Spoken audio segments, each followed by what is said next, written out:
15/1/2017 என்று என்னிடம் கடவுள் கூறிய தீர்க்க தரிசனத்தை இப்போது கேளுங்கள்.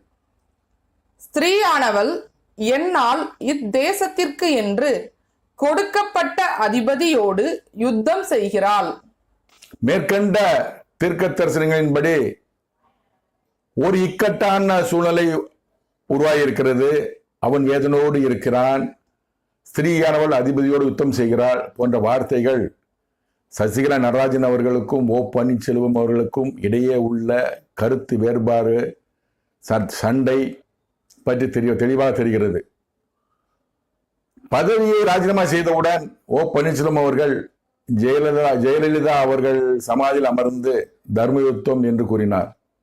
அமர்ந்திருந்தார். சசிகலா நடராஜன் அவர்களுக்கும் ஓ பன்னீர்செல்வம் அவர்களுக்கும் உள்ள கருத்து வேறுபாடு, முரண்பாடு